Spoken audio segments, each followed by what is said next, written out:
Hey everybody, welcome back. So I have my final image rendered out of Maya here using Arnold. I think it looks pretty good. I did make a few changes to the placement of some objects, but that was about it. So I'm going to save this out, File, Save Image. Now there are some image options here. I would recommend once you start, working with these, PNG is probably the one that I use most often, but you also notice they're kind of in order here. This is going to be the lowest quality to the highest quality. So the one that I'm going to go for to show you today is the highest quality. That's the OpenEXR. So I'm going to save this, and I already have one saved, so I'm not going to overwrite this, but I'm just going to pull into Photoshop now. All right, so I have my image in Photoshop, and the first thing that we're going to look at, this is a high quality image.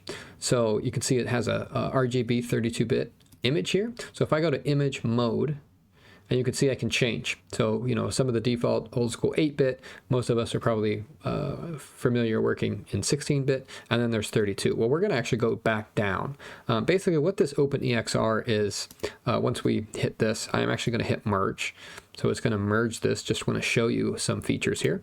So this is almost like a raw file format for this image, because what we can do without losing any kind of quality after the image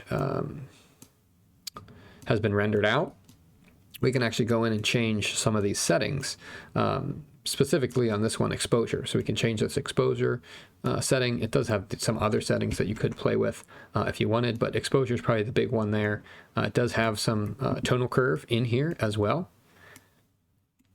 So that's why this image has such high quality to it, because it does have all of this tonal range and tonal detail kind of preserved in that OpenEXR file format. So if you're familiar with cameras, this is very similar to a camera raw that you would have basically, open editing on this, where it really wouldn't affect the image after you've taken that image. So you could adjust the exposure and not lose any of the quality of that image. Obviously, you can see I can really blow that image out, or basically take out, all the contrast. But you can see if I needed to just make a small adjustment to this, right around here, and I can turn that preview on and off. You can see that's a small adjustment. But I'm gonna close out of that just because I don't know what I changed. I'm just gonna merge that again. So mode, let's go to 16-bit, merge, and I'm just gonna bump that exposure up. So maybe let's do 1. I can turn that preview on and off, and you notice it is changing some of those colors. I'm getting a richer color palette here now. So that's what I'm going to stick with. So now I don't have too many things to do with the adjustment layers. You can see the ones that I use most often are going to be brightness, contrast, levels, and curves. Every once in a while I'll play with the exposure and hue and saturation, but now I'm doing this in Photoshop. So the previous, what we were doing was kind of in that OpenEXR setting. That's why we were able to do that. So this is just common Photoshop here. If I need to make an area brighter or the whole image slightly brighter, I can do that. So I'll use brightness and contrast, and the same thing with levels. If I need to kind of bump those levels around, I can do that as well. And the neat part about that, as you're playing with this, is if you need to make an adjustment to a specific area, because this is, this isn't animated, so we can make adjustments to specific areas using the masks. We can mask off areas and just make changes to one specific area. And really where this comes down, what this comes down to, sorry, is where do we want the viewer's eye to go. So if I kind of darken up this outside just as an exaggeration here, and I made this much darker than I normally would, and much brighter, so it has a lot more contrast, just because I want to show you kind of an exaggerated example, whoops, of where the viewer's eye would go. So for example, generally the viewer's eye is going to go to this brightest spot, and then really what I want them to do is kind of work their way around this whole scene. So they're probably going to enter right around here. It's kind of what I want the eye to do. So the eye is going to go here, and then they're probably going to go, my guess would be up and then around, and then they kind of make this circle pattern. So that's the goal. That's what I'm going for. So if your eye did that, I was successful. If it didn't, it's got a chance to maybe come over here, and then maybe you've worked your way across the top. But as a general rule, you're going to go to the brightest spot first. So even with this exaggerated example, you can see I really made this area a lot brighter. So I made sure that that's where the viewer's eye kind of went first. And I could do kind of that same thing for brightness and contrast. I don't have much with that brightness and contrast, but I could add some more. And I'm doing this a bit exaggerated just for the demo here.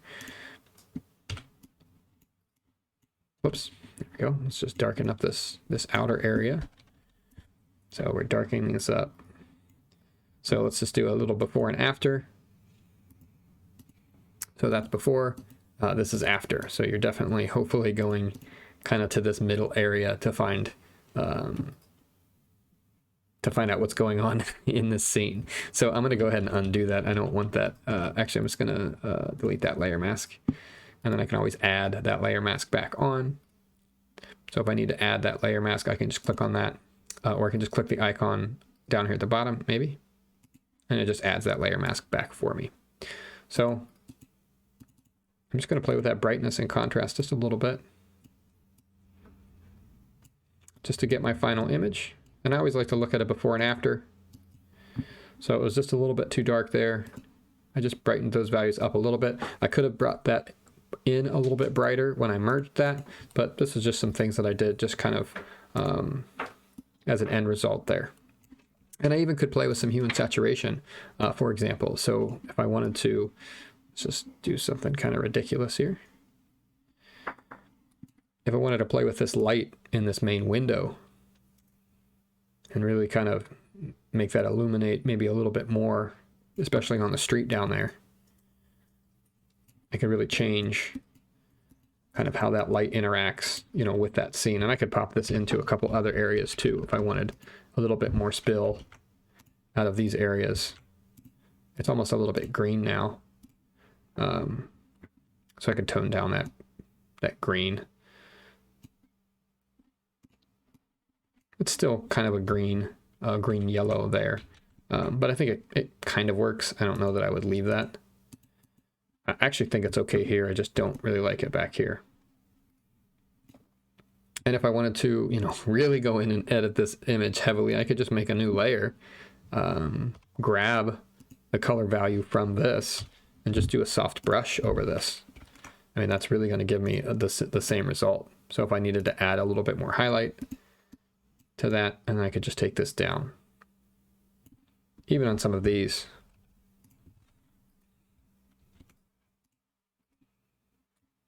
Make sure I have the right brush there. Yeah, soft brush will work perfect for that.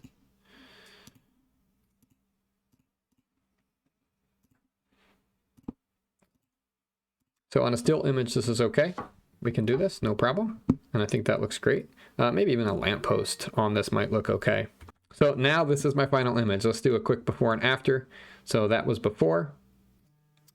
With a few additions, this is my after. So this will be my final image. I think one area, I think this is just a little bit too bright. So I'm just going to knock that down just a little bit. Maybe we're right about here. And that's it. So then I would just make my final layout. So this was my final image for the low poly city. Hopefully you enjoyed this series. If you want to go back and see how I did this video, this city, just go back and watch any of the videos. All right, have a good one. See you next time.